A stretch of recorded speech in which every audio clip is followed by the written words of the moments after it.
So Roy was actually in Super Smash Bros. Before he was in this game. Fun fact, the game came out and they put him in this as a promotion. Which is why when people are always like, oh, I want Roy for the next Super Smash Bros. Like, it would be really cool, but it's probably not going to happen, unfortunately.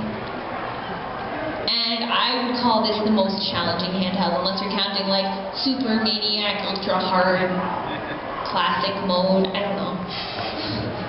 I'm traumatized for life by this game. Just Wyvern Rider reinforcements all day. It's horrifying. And is Marth in this game? No. No, he's not, because he and Roy are actually not friends, which a lot of people are really sad about, but stuff happens. Okay, how many of you know this game? Yeah!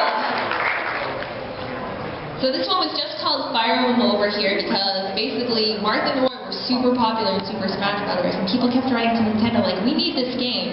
I want to play Marth. And they're like, okay, alright, we're going to make a Fire Emblem that anybody can play.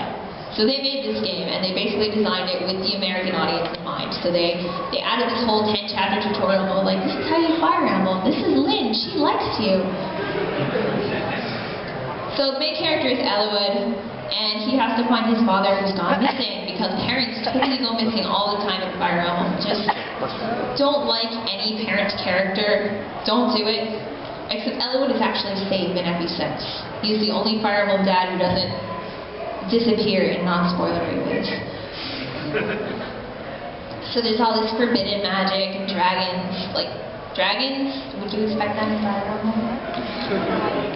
So this is the prequel to FE6. This takes place before Roy's game. So basically, you get Roy, and then later on, you meet his dad, and all his friends, and how they saved the world, but everybody forgot it because they can't retcon FE6. So this was the first international release.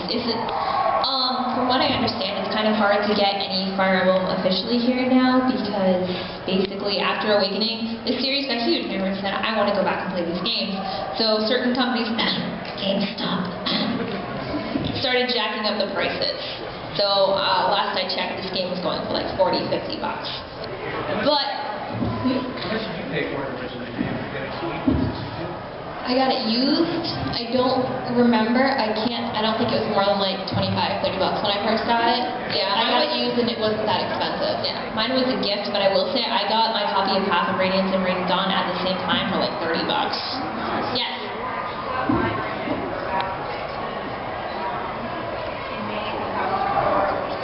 Yeah.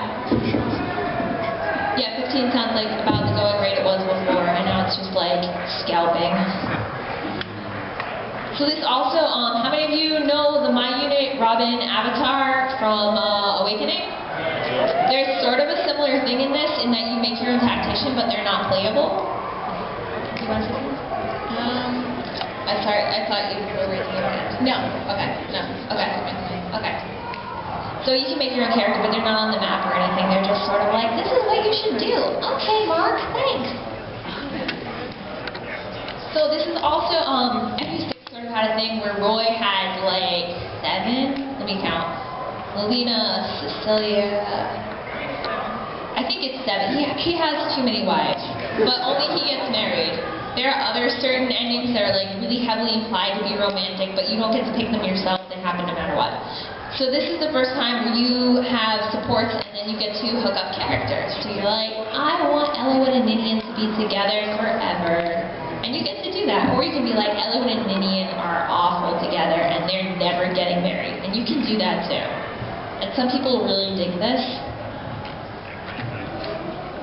So each lord has their own mode, which makes this game super replayable. Like you start off with Lynn's mode, and that's basically 10 chapters of how to Fire Emblem. Then you go to Eliwood, and it's like, this is okay, it's a little harder. And then you get to Hector, and you hate everything. So this is also the first female lord since Celica. Celica is one of the main characters of FE2. I love her, but FE2. And this is also the first time a lord doesn't use swords at all. Leaf in FE4 has like stuff. He has a bunch of different stuff he can do. He can use magic a little bit. But this was the first case where we had a lord who didn't have a sword at all. Hector's just like, I'm gonna smash it with my axe. Marth is not in this game. And like I said, I make this mistake. Like, I looked at Hector and I said, he's got blue hair. And the red-haired guy is Roy's father, so he must be Marth's father. I was really wrong about Fire Emblem for a really long time. The fan fictions lie. Don't believe the fan No, see, Crom is Marth's father. That's how it goes. Wait, that actually happened. Oh, alright, how about Sacred Stones, you guys? Right? Wow, who's that pretty girl in the front? So Sacred Stones is about these twins, from America, who have to reclaim their homeland from an evil empire. Wow, shocking, right? The thing with FE8 that makes it really interesting, I think, is that the whole plotline is sort of post-apocalyptic. Things get really, really bad in FE8. I think FE13 probably does worse things to its characters in the whole bad future thing, and FE4 definitely like slams your face into the ground repeatedly. But FE8 is really brutal in a lot of ways in its storyline. But it's really easy. So if you've played Awakening and you want to get into the series more and you want something like Awakening but kind of different, this is the game for you. And if you hate Awakening and you just want to play a different Fire Emblem, this is also the game for you. I really like this game. So this has, I said it had the first use of multiple lords, and that's wrong. I don't know why I said that. But, my slideshow is wrong. Yeah, since guided is probably what I meant to say.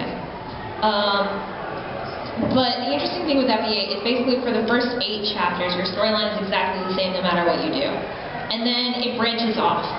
So you have Ephraim's route and Erica's route, and then they come back together.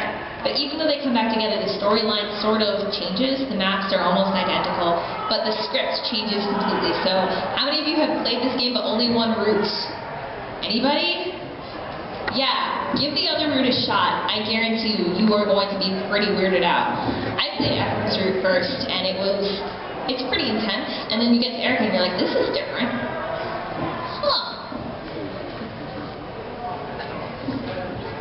Oh, I see what happened here. Some of my guiding slide got into my FE8 slide. This is interesting because earlier I was showing it to someone, and for some reason all of my backgrounds turned into Kellum. Who's Kellum? I don't know. Who's Kellum? I don't know. Is there a Fire Emblem character named Kellum? I think you're all wrong. You're seeing things. So, is Marth in this game? Oh, that guy. No, he's totally not. I'm sorry. Okay, Path of Radiance. How many for Path of Radiance? This is a really popular game. I've been replaying it lately, and you know that part where you have to do the whole stupid castle thing, and then you have to fight the Black Knight? Yeah, I'm there. I haven't played in a month. Let's just leave it there. So Ike is actually not technically a lord, he's just this mercenary who finds this princess. He has to save her kingdom instead of his own, so I guess it's a little different, but overall the structure basically stays the same. And even though I'm saying like all the Fire Emblem games are the same, you should still check them out because it's sort of like the hero's journey in that you can see the same structure, but the variations really make it. So this is the first console Fire Emblem since Thrakia, which is really super cool. And it brings in the transforming animal characters like the Goose. Yeah! Oh, sorry. Sorry. And like I said, Ike is not a noble. He's cool. So this is sort of interesting in that Path of Radiance is its own contained story, but in a lot of ways it leaves all these weird things on hanging. You're just like, so what happened with that Black Knight? Who the heck was he? Who's this Sephiroth guy? Why is he bothering me? That kind of thing. And you don't find those things out. Like, Soren has this tragic backstory. You don't really find out why until the next game. So a lot of people really like Path of Radiance, and then they get to Radiant Dawn and they get the plotline. Like, what is this? But it brings back a lot of old stuff from the FE4 and 5. which is super cool, because we all like skills, right? Yeah. But there is still no Marth in this game. We haven't seen him since FE3. How many for Radiance on? Yeah! A lot of people hate this game and hate the main character, which makes me really sad because I love them. So basically, Radiance on is this interesting thing where you spend all this time trashing this totally evil country and their totally evil cults, right? Except Radiance on slams you right in the middle of the country you just trashed. And you have to basically deal with what your own characters did for about 10 chapters. It's pretty interesting. So it draws a lot from the older games in that Micaiah's a priestess, a lot like Celica. You've got your skill classes, you've got these huge maps. It's the direct sequel to Path of Radiance. I would say, if you can get your hands on this game but you can't get Path of Radiance, you can still get through it.